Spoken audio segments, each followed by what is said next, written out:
जय श्री कृष्ण। आप सभी को पुरुषोत्तम मास अमावस्या की ढेरों शुभकामनाएं। प्रिय भक्तों, ये परम कल्याणकारी अमावस्या है। पुरुषोत्तम मास और उस पर अमावस्या का योग, यह आपकी सभी मनोकामनाओं को पूर्ण करने वाला, सभी पापों को नाश करने वाला, मनुष्य का उद्धार करने वाला और पितृ को तृप्त करने वाला है। आज के दिन आपको श्रीमद् भगवद गीता के 7वें अध्याय का श्रवण अवश्य करना चाहिए। जब आप इसका श्रवण करके इसका पुण्य विधि विधान से पितृ को अर्पित करते हैं और उसके बाद तर्पण करते हैं तो इससे आपके पितृ तृप्त होते हैं। शास्त्र कहते हैं कि यदि किसी के पितृ कहीं घोर नरक में भी हो तो वहां भी इस माध्यम से उन्हें तृप्ति प्राप्त होती है, और जब उन्हें तृप्ति प्राप्त होती है तो वो प्रसन्न होते हैं, पितृ दोष दूर होता है। क्यों आवश्यकता है इसके करने की आवश्यकता है? आपके जीवन के संकटों का नाश करने के लिए, जीवन की परेशानियों का हरण करने के लिए। आप जानते हैं पितृदोष होने के कारण या पितरों की नाराजगी से आपके जीवन में कितने बड़े बड़े संकट आते हैं। यदि आपके पितृ नाराज हो, पितृदोष हो, तो आप एक एक पैसे के लिए मोहताज हो जाते हैं। अनेकों प्रयत्न करने के बाद भी आपका कारोबार नहीं चलता, नौकरियां तो मिलती नहीं, और मिलती है तो छूट जाती है। अकारण ही परिवार में क्लेश उत्पन्न हो जाते हैं, परिवार टूट जाते हैं, यहां तक कि पति पत्नी के बीच बिना वजह लड़ाई झगड़ा होने आरंभ हो जाते हैं। हालत यहां तक हो जाती है कि पितृदोष के कारण संतान उत्पत्ति तक रुक जाती है, वंश वृद्धि तक रुक जाती है। इसलिए पितृ को तृप्त करना, पितरों को मनाना, प्रसन्न रखना अत्यंत आवश्यक है। क्योंकि भगवान नारायण स्वयं कहते हैं कि यदि आपने पितृ को मना लिया, समझो देवताओं को भी मना लिया, देवता स्वतः ही मान जाते। पितृ प्रसन्नता बड़ी आवश्यक है, पितृ के लिए तर्पण आदि बड़ा आवश्यक है। इसके लिए सबसे महत्वपूर्ण दिन होता है अमावस्या, और उस पर भी यदि सबसे उत्तम मास की अमावस्या हो तो उसकी तुलना ही नहीं की जा सकती। यह अक्षय पुण्य देने वाला योग होता है, और क्योंकि यह पुरुषोत्तम मास है तो करोड़ों गुना पुण्य इसका वैसे ही बहुत पड़ जाता है, चाहे 14 जून हो और चाहे 15 जून। जिस दिन सोमवती अमावस्या और संक्रांति का योग है, दोनों ही दिन ये अध्याय कल्याणकारी है, और ये अध्याय आपके पितरों को तृप्त करता है। मैं कहूंगा दोनों दिन करना चाहिए। 14 तारीख को अमावस्या के निमित्त करें, पुरुषोत्तम मास के समापन के निमित्त करें, और 15 तारीख को सोमवती अमावस्या और संक्रांति के निमित्त करें। क्योंकि संक्रांति का पुण्य बहुत अधिक है, इसीलिए आप 14 को भी इसे सुने, 15 को भी इसे सुने, और जो मैं आगे विधि बताने जा रहा हूं उसके द्वारा अपने पितरों को तृप्त करें, ईश्वर आपका कल्याण करें। पाठ आरंभ करें उससे पहले आपसे निवेदन है कि यह गीता के 7वें अध्याय का वीडियो है, तो कृपया एक बार लाइक अवश्य कर दीजिएगा। परमेश्वर वासुदेव कृष्ण आपके पितरों को गोलोक धाम में वास दें, इसके लिए कमेंट बॉक्स में अवश्य लिखिए जय श्री कृष्ण, ओम नमो भगवते वासुदेवाय। आप देख रहे हैं ओम साधना टीवी ज्योतिष संस्थान का प्रतिष्ठित यूट्यूब चैनल। ओम साधना टीवी धार्मिक चैनल पर नए हैं तो सब्सक्राइब कर लीजिए, जिससे कि सभी सही शास्त्रीय जानकारियां आपको प्राप्त होती रहे। प्रिय भक्तों, आइए आप पाठ की ओर अग्रसर होते हैं। सबसे पहले प्रातः काल स्नान करके स्वच्छ वस्त्र धारण कीजिए। एक लोटा लीजिए तांबे का, उसमें थोड़ा सा गंगा जल भरिए, फिर शुद्ध जल भरिए, थोड़े से काले तेल डालिए, एक पत्ता तुलसी का डालिए, कुशा है तो कुशा डालिए, और लगा के दक्षिण दिशा की ओर मुख करके बैठ जाइए। लोटे को सामने रखिए और श्रीमद् भगवद गीता के 7वें अध्याय का श्रवण कीजिए, जो अब हम सुनाने जा रहे हैं। पाठ पूरा सुनने के बाद विधान से संकल्प करते हुए उसका पुण्य पितृ को अर्पित करेंगे, और फिर इस जल का मंत्र सहित तर्पण करेंगे। तो संकल्प कराना, इसका पुण्य कैसे पितरों को अर्पित करना है, यह बात पाठ के बाद की प्रक्रिया है, और तर्पण भी पाठ के बाद ही किया जाएगा। तो आइए सुनते हैं हम श्रीमद् भगवद गीता का 7वां अध्याय तथा उसका पुण्य पितरों को अर्पित करेंगे, और फिर हम जल तर्पण करेंगे। भगवान श्री कृष्ण का ध्यान करते हुए पाठ को सुनना आरंभ कीजिए। बोलिए श्री कृष्ण भगवान की जय, अथवा श्रीमद् भगवद गीता मोह अध्याय प्रारंभ। भगवान बोले, हे पार्थ अनन्य प्रेम से मुझ में आसक्त चित्त तथा अन्य भाव से मेरे परायण होकर योग में हुआ, तो जिस प्रकार से संपूर्ण विभूति, बल, ऐश्वर्य आदि गुणों से युक्त सबके आत्मरूप हो, मुझको संशय रहित जानेगा, उसको मैं तेरे लिए इस विज्ञान सहित तत्व ज्ञान को संपूर्णतः कहूंगा, जिसको जानकर संसार में फिर और कुछ भी जानने योग्य शेष नहीं रह जाता। भगवान श्री कृष्ण अर्जुन को समझाते हुए कहते हैं कि हे अर्जुन, तुम्हारा मेरे प्रति ये जो गहरा प्रेम है, ये मेरा समर्पण है, इसी से मैं अत्यंत प्रभावित हूं। इसीलिए आज मैं तुम्हें वो ज्ञान देने जा रहा हूं, वो तत्व ज्ञान देने जा रहा हूं, जिसको जानने के बाद, सुनने के बाद तुम जान पाओगे कि इस सृष्टि का कर्ता, धर्ता, रचयिता सब कुछ मैं ही हूं। और तुम यह भी जान पाओगे कि मेरे होने से ही यह सृष्टि है।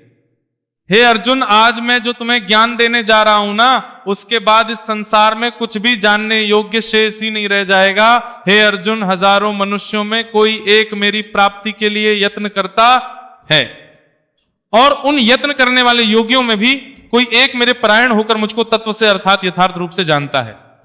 भगवान कृष्ण कहते हैं कि अर्जुन, ये जो लोक है ना, भूमंडल है, इस पर अनेकों जीव हैं, अनेकों मनुष्य हैं, पर उनमें से सभी मुझे पाना नहीं चाहते, मुझे जानना नहीं चाहते।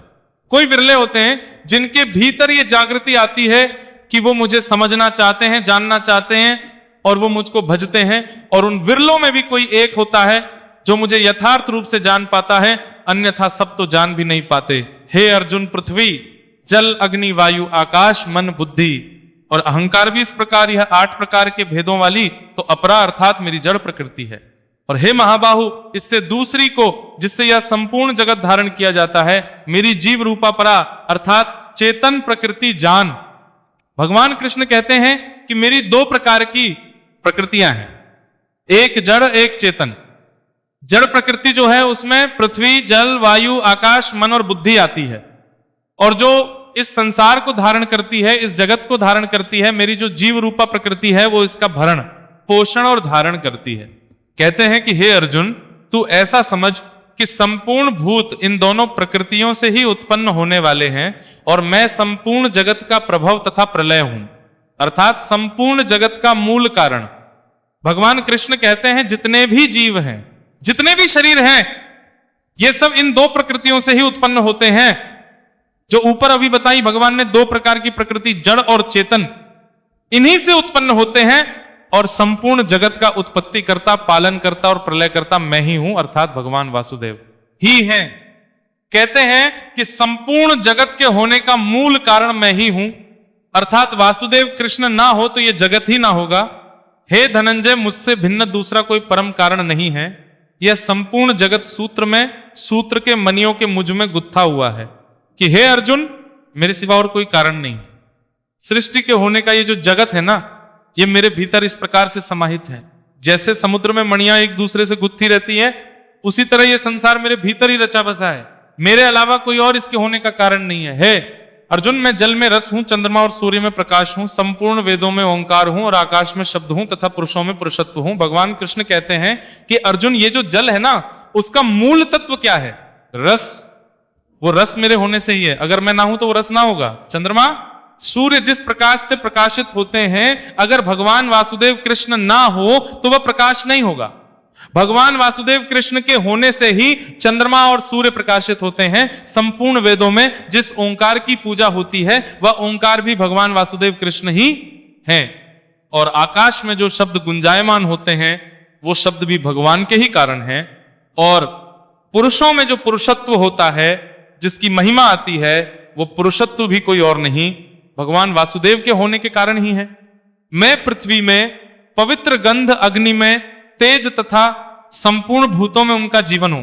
भगवान कृष्ण कहते हैं अर्जुन, जो पृथ्वी है, पृथ्वी का मूल तत्व होता है। प्रिय भक्तों, उसकी गंधी जो खुशबू आती है, तो पृथ्वी का जो मूल तत्व गंध है, वो भगवान नारायण के कारण ही है। और अग्नि में जो तेज होता है, जो जलातक है, वह तेज भी कोई और नहीं, भगवान वासुदेव कृष्ण के कारण ही है।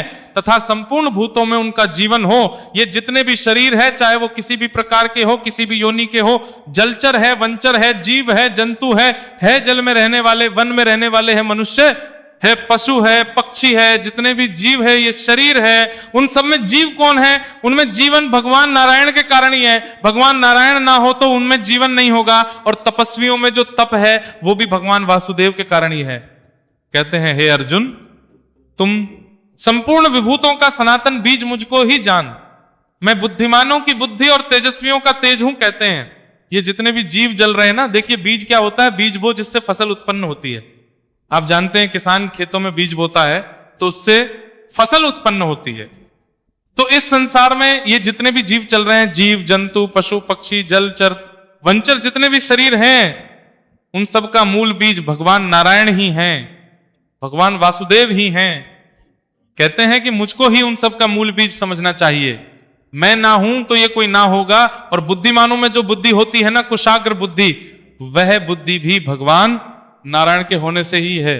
तेजस्वियों का तेज, भगवान देव ही तेजवियों में तेज का कारण होते हैं। भगवान कृष्ण कहते हैं, हे भरत श्रेष्ठ, मैं बलवानों का आसक्ति और कामनाओं से रहित बल अर्थात सामर्थ्य हूं और सब भूतों में धर्म के अनुकूल अर्थात शास्त्र के अनुकूल काम हूं। कहते हैं जो बलवान लोगों में बल होता है ना, वो बल भी भगवान वासुदेव के होने के कारण ही है। भगवान वासुदेव ना हो तो बलवानों में वो बल नहीं होगा। कामनाओं से रहित सामर्थ्य है, और जो बल है वो भगवान के होने के कारण, और भी जो सत्वगुण से उत्पन्न होने वाले भाव हैं, जो रजोगुण से उत्पन्न होने वाले भाव हैं, तमोगुण से होने वाले भाव हैं, उन सबको तू मुझसे ही होने वाले हैं ऐसा जान, परंतु वास्तव में उनमें मैं और वे मुझ में नहीं हैं। भगवान कृष्ण कहते हैं कि हे अर्जुन, सतगुण से उत्पन्न होने वाले जो भाव हैं, रजोगुण से होने वाले भाव हैं या तमोगुण से होने वाले भाव हैं, वो सब मुझसे उत्पन्न होने वाले हैं ऐसा जानना चाहिए। परंतु वास्तविकता यह है कि ना तो वो मेरे भीतर विद्यमान है और ना मैं उन तीन गुणों में वास करता हूं। यही कारण है कि जिनमें ये तीन गुणों में होते हैं उन्हें मुक्ति प्राप्त नहीं होती। इसीलिए इससे ऊपर उठना पड़ता है। भगवान वासुदेव को ये तीनों गुणों में वास करने में तनिक भी अच्छा नहीं लगता, वो वास ही नहीं करते। कहते हैं गुणों के कार्य रूप सात्विक, राजस और तामस, इन तीनों प्रकार के भावों से ये सारा संसार प्राणी समुदाय मोहित हो रहा है। इसीलिए इन तीनों गुणों से परे मुझ अविनाशी को नहीं जानता। भगवान कृष्ण कहते हैं कि हे अर्जुन, ये सत, रज और तम, तीन प्रकार के जो गुण कहे हैं ना, मैंने तीन प्रकार के जो भाव कहे हैं, ये सारा संसार जो है इन तीन गुणों के प्रभाव में इस प्रकार से रच बस गया कि इनको कुछ दिखाई ही नहीं देता। ये पूरा संसार प्राणी समुदाय इसी से मोहित हुआ रहता है। और यही कारण है कि इन तीनों गुणों से परे मुझे अविनाशी को नहीं देख पाते। क्यों? क्योंकि भगवान वासुदेव इन तीनों गुणों से परे। उनको अगर जानना है, भगवान विष्णु को भजना है, भगवान वासुदेव को जानना है, तो आपको इन तीनों गुणों से परे होना होगा। दैवी होशा गुणमयी मम माया धृत्या मामेव, ये माया तरंतिते है अर्जुन। क्यों? क्योंकि यह अलौकिक अर्थात अति अद्भुत त्रिगुणमयी मेरी माया बड़ी दुष्ट है। परंतु जो पुरुष केवल मुझको ही निरंतर घुसते हैं, भगवान कृष्ण कहते हैं कि ये जो मनुष्य है मुझे क्यों नहीं जान पाता, क्यों नहीं देख पाता? इसका कारण है मेरी त्रिगुणमयी, मेरी माया। मेरी जो माया है ना तीन गुणों वाली, ये बड़ी कठोर है अर्जुन। ये माया सबको मोहजाल में फंसा के रखती है, सबको इस प्रकार से प्रभावित करके रखती है कि उस मोहजाल से ये मनुष्य बाहर ही नहीं निकल पाता, और इसी कारण से मुझे जान नहीं पाता। मुझे जान नहीं पाता तो मुझे भज नहीं पाता। परंतु हे अर्जुन, फिर भी जो केवल मुझको ही निरंतर भजते रहते हैं, वे इस माया को उल्लंघन कर जाते हैं।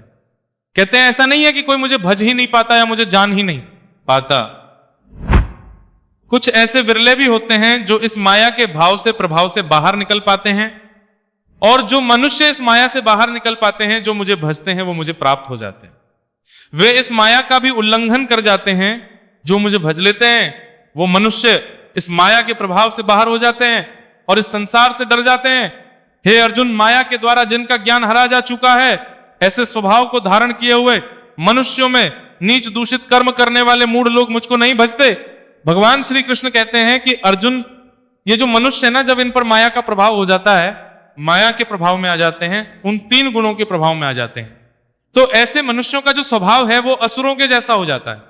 और जब इनका स्वभाव आसुरी हो जाता है, असुरों के जैसा हो जाता है, तो ये मनुष्य कर्म करने लगते हैं, दूषित कर्म करने लगते हैं। और जब ये नीच और दूषित कर्म करने लगते हैं ना, तो ऐसे लोग मूर्ख हो जाते हैं और वो भगवान वासुदेव को नहीं भजते, भगवान कृष्ण को नहीं भजते, भगवान नारायण को नहीं भजते।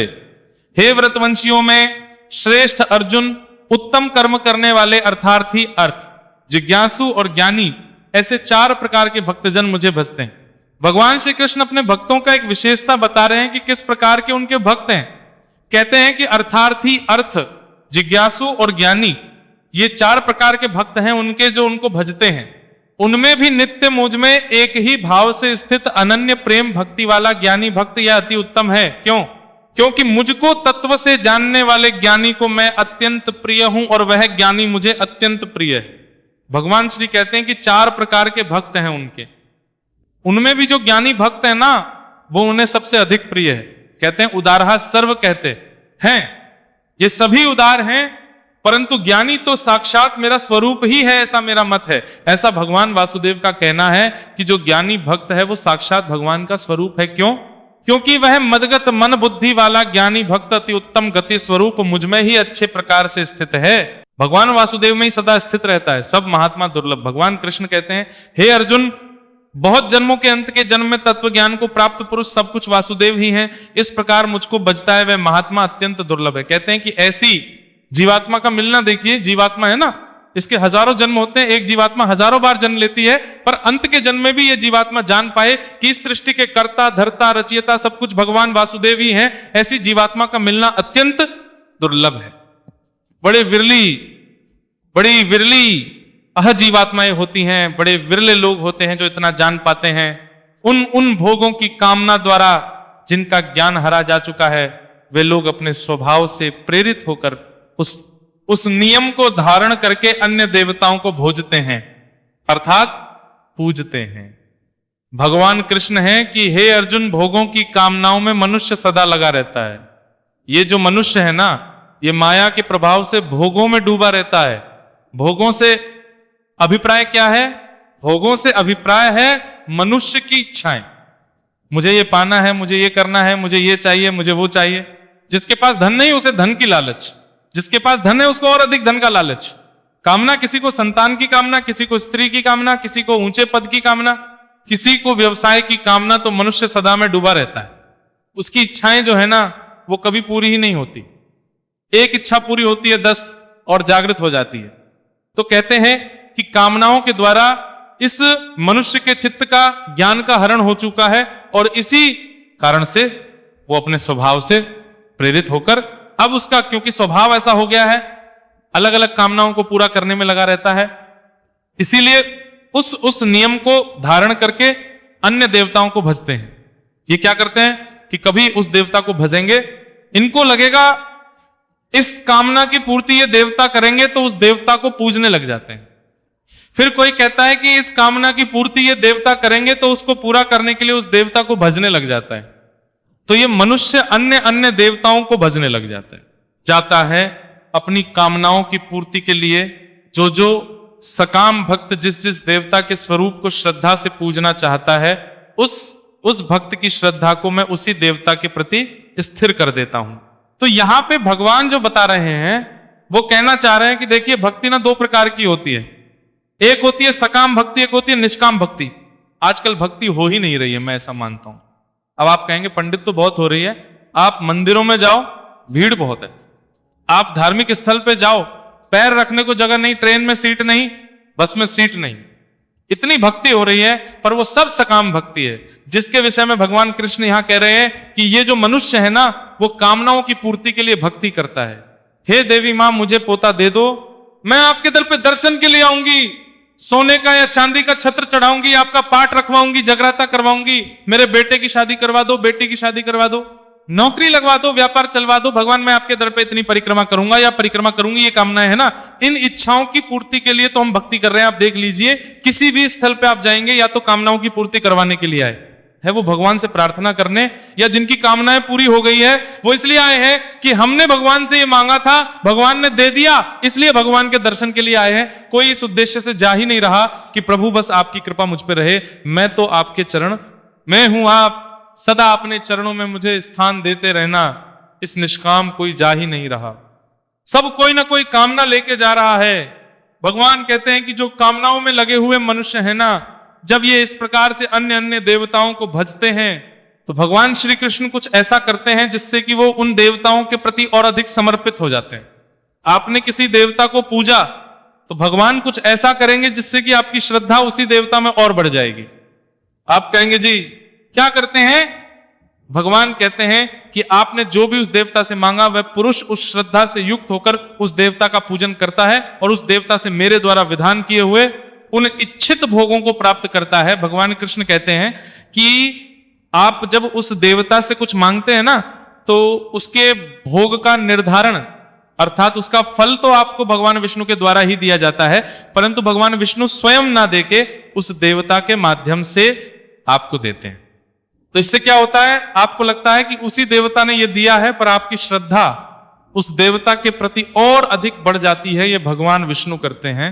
कहते हैं कि वो उस देवता के माध्यम से दे देते हैं, जबकि विधान वो भगवान नारायण के होता है और इससे उस देवता के प्रति आपकी श्रद्धा और अधिक बढ़ जाती है। भगवान कृष्ण कहते हैं, परंतु उन अल्प बुद्धि वालों का वो जो फल है वो नाशवान है, तथा वे देवताओं को, पूजने वाले देवताओं को प्राप्त होते हैं, और मेरे भक्त चाहे जैसे ही बजे मुझे ही प्राप्त होते हैं। भगवान कृष्ण कहते हैं कि ये जो भक्त मांगते हैं ना भक्ति में, ये तो आज नहीं तो कल नष्ट हो जाना है, अंत में मुझे वही प्राप्त होता है जो मेरा भक्त होता है। बाकी जो भक्त वो अन्य अन्य देवताओं को प्राप्त होते हैं, अर्थात उनकी मुक्ति नहीं होती है। बुद्धिहीन पुरुष मेरे अनुत्तम अविनाशी परम भाव को ना जानते हुए मन इंद्रियों से परे मुझ सच्चे आनंद परमात्मा को मनुष्य की भांति जन्म कर व्यक्ति भाव को प्राप्त हुआ मानते हैं। कहते हैं कि हे अर्जुन, ये जो मनुष्य है ना बुद्धिहीन है, इसको लगता है कि मैं भी मनुष्य की भांति जन्म लेता हूं, जन्म के फिर मृत्यु को प्राप्त होता हूं, मुझे भी ये जन्मने और मरने वाला ही समझते हैं। कहते हैं कि मैं अपनी योग माया से छिपा हुआ हूं, मैं सबके प्रत्यक्ष नहीं होता, इसीलिए ये अज्ञानी जन समुदाय मुझे जन्म रहित अविनाशी परमेश्वर को नहीं जानता, अर्थात मुझको जन्म में मरने वाला समझता हूं। भगवान कृष्ण कहते हैं कि मैं अपनी योग माया से सदा छुपा रहता हूं, सबके सामने आता नहीं, तो लोगों को लगता है कि मैं भी जन्म की मृत्यु को प्राप्त हो जाता हूं। हे अर्जुन, पूर्व में व्यतीत हुए और वर्तमान में स्थित तथा आगे होने वाले सब भूतों को मैं जानता हूं, परंतु मुझको कोई भी श्रद्धा और भक्ति रहित पुरुष नहीं जानता। कहते हैं कि क्या होने हैं, क्या हो रहा है, सब मैं जानता हूं, पर मुझे वही जान पाता है जो सच्ची श्रद्धा और भक्ति रखता हो। हे भरतवंशी अर्जुन, संसार में इच्छा और द्वेष से उत्पन्न सुख दुख आदि द्वंद्व रूप मोह से उत्पन्न संपूर्ण प्राणी अत्यंत अज्ञानता को प्राप्त हो रहे हैं। कह रहे हैं कि जो मनुष्य है ना, ये सुख और दुख के बीच में जो जाल है उसमें फंसा रहता है, सुख और दुख के द्वंद्व रूप में इस मोह में ही सदा फंसा रहता है और अज्ञानता को प्राप्त होता रहता है। परंतु निष्काम भाव से श्रेष्ठ कर्मों का आचरण करने वाले जिन पुरुषों का पाप नष्ट हो गया है, वे राग द्वेष द्वंद्व रूप मोह से मुक्त दृढ़ निश्चय भक्त मुझको सब प्रकार से, जिनका भाव निष्काम है, जो निष्काम भाव से काम कर रहे हैं, पूजन कर रहे हैं, भक्ति कर रहे हैं, कर्मों का आचरण कर रहे हैं, शिष्ट कर्मों का, ऐसे लोगों का पाप जो है ना नष्ट हो जाता है, उनका चित्त शुद्ध हो जाता है। और जब उनका चित्त शुद्ध हो जाता है तो वो सारे द्वेषों से मोह से मुक्त हो जाते हैं और वो भगवान नारायण को भजते हैं। और जो मेरे चरण होकर जरा और मरण से छूटने के लिए यत्न करते हैं, वे पुरुष उस ब्रह्म को, संपूर्ण अध्यात्म को, संपूर्ण कर्म को जानते हैं। कहते हैं इस जन्म मृत्यु के चक्र से छूटना चाहते हैं, जिनको इसका ज्ञान हो गया है ना, वो सब संपूर्ण कर्म को जानते हैं। उनको पता है कि क्या कर्म करना है और क्या नहीं करना है, और वो मेरी शरण आकर जो पुरुष अधिभूत और अधिदेव के सहित तथा अधियज्ञ के सहित मुझे अंत काल में भी जानते हैं, वे युक्त चित्त वाले पुरुष मुझे जानते हैं, अर्थात प्राप्त होते हैं। हे अर्जुन, यदि कोई जीवात्मा अंत समय में भी मुझे भज लेता है, मेरी शरण आ जाता है, तो मैं उसे भी तार देता, उसकी भी मुक्ति हो जाती है, वह भी मेरे धाम को प्राप्त कर लेता है। श्रीमद् भगवद गीता योग शास्त्री श्री कृष्ण अर्जुन सप्तमोह अध्याय संपूर्ण। श्री कृष्ण भगवान की जय भक्तों। इसी के साथ यह अध्याय यहां पूर्ण होता है। भगवान का संदेश है कि हमें निष्काम भक्ति की ओर जाना चाहिए, सकाम भक्ति को छोड़ना चाहिए, तभी हमारा कल्याण होगा और प्रभु का परम धाम हमें प्राप्त होगा। अब आप लोटे को हाथ में उठा लीजिए और संकल्प करते हुए प्रार्थना कीजिए कि हे भगवान, मैंने अभी जो गीता का 7वां अध्याय सुना है, इसका जो भी पुण्य आज पुरुषोत्तम अमावस्या पर उत्पन्न होता है, वह संपूर्ण पुण्य मैं अपने सभी पितरों को अर्पित करता हूं। यह पुण्य उन्हें प्राप्त हो और वो इससे तृप्त हो, तृप्त हो, तृप्त हो। आप सभी पुण्यों को सभी पितरों के लिए बोल सकते हैं, या आप किसी एक विशेष पितृ जिसके आपको लगता है कि मुक्ति की संभावना कम रही हो, कई बार किसी की मृत्यु एक अलग ही हालात में हुई होती है, तो आप उनको भी अर्पित कर सकते हैं। इसके एक पात्र ले लीजिए, लोटे को उलटे हाथ में पकड़िए, सीधे हाथ में अंगूठा और उंगली के बीच का जो क्षेत्र है उसे पितृतीर्थ कहते हैं, वहां से इस जल को दूसरे पात्र में छोड़िएगा। उलटे हाथ में लोटा पकड़िए, जल हाथ पे लगाते हुए गिराते हुए दूसरे पात्र में जाना चाहिए। हम मंत्र पढ़ते हैं, ओम आगच्छन्तु मे पितरः सर्वे गृह्णन्तु जलांजलिम, ओम आगच्छन्तु मे पितरः सर्वे गृह्णन्तु जलांजलिम। इस प्रकार से आप इस जल का तर्पण करें पितृ कि हे मेरे पितरों, मैंने आपको गीता का 7वें अध्याय का पुण्य अर्पित किया, उसे आप स्वीकार करें, ग्रहण करें, और यह जल तर्पण आपके निर्मित किया, इसे आप ग्रहण करें। तृप्त हों, तृप्त हों, तृप्त हों। आप जहां भी हैं हमें आशीर्वाद दें, हमारे जो संकट हैं उनको दूर करें और हमारा उद्धार करें। इस प्रकार से आप प्रार्थना करें। प्रिय भक्तों, ये जो तर्पण का जल है इसे आप पीपल में अर्पित करें, परंतु 14 तारीख को यदि आप ये कर्म कर रहे हैं तो रविवार का दिन रहेगा। इस दिन आप पीपल में अर्पित, ना बरगद में अर्पित कर सकते हैं या अन्य किसी पौधे में अर्पित कर सकते हैं। ध्यान दीजिएगा, ऐसे स्थान पर इस जल को अर्पित करें जहां ये पैरों में ना आए। और यदि सोमवार को आप ये जल तर्पण कर रहे हैं तो आप पीपल में अर्पित कर सकते हैं, क्योंकि सोमवार को कोई दोष नहीं होता है। अगर समय की बात करें तो सर्वोत्तम जो समय होता है वो कुतुब काल का होता है इस कर्म के लिए। वो होता है 11:40 से और 12:20 के बीच में भारतवर्ष में। और ध्यान दीजिएगा, यह पुरुषोत्तम मास पूर्णिमा है, तो आज आपको पितरों के निमित्त खूब कर्म करने चाहिए, खूब दान करना चाहिए। पक्षियों को दाना डालिए, कुत्ते को रोटी खिलाइए, गाय माता को चारा खिलाइए, रोटी खिलाइए, हो सके तो ब्राह्मण को भोजन कराइए। और पुरुषोत्तम मास का समापन भी हो रहा है। आज का दीपदान परम कल्याणकारी है। आज की जो कथा है अमावस्या की, उसका भी आप श्रवण करें, हमने चैनल पर अपलोड किया है। और आज आपको भगवान को समर्पित 14वां अध्याय श्रीमद् भगवद गीता का अवश्य सुनना चाहिए। वो के सहित हमने आज अपलोड किया है, उसका लाभ लीजिएगा। और आज का पुरुषोत्तम मास महात्म्य सुनिएगा। और कल से ज्येष्ठ मास, शुद्ध ज्येष्ठ मास आरंभ हो जाएगा, जो बीच में रुक गया था, क्योंकि बीच में पुरुषोत्तम मास आरंभ हो गया था। अब अंतिम 15 दिन का जो महात्म्य है वह भी अवश्य सुनिए, क्योंकि हम वो सुनाते हैं जो पुराणों में वर्णित है। खूब लाभ लीजिए। भगवान सबका कल्याण करें। हरे कृष्ण।